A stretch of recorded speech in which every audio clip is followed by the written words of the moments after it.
নামাজের বৈঠকে তাশাহুদের সময় সঠিকভাবে হাত তোলার নিয়মটা বলবেন।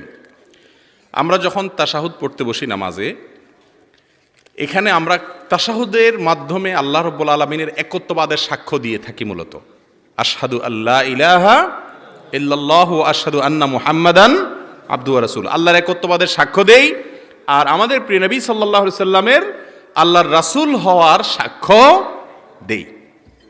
এই সাক্ষ্য দেওয়ার মাধ্যমে আমাদের ঈমানের কথা আমরা প্রকাশ করি।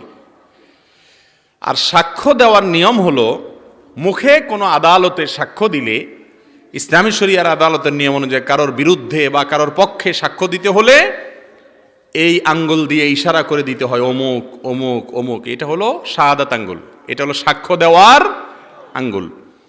এই জন্য আমরা যখন তাশাহুদ পড়ি নামাজের মধ্যে, আত্তাহিয়াতুলিল্লাহি পড়ি, তখন আমাদের এই সাক্ষ্য দেওয়ার সময়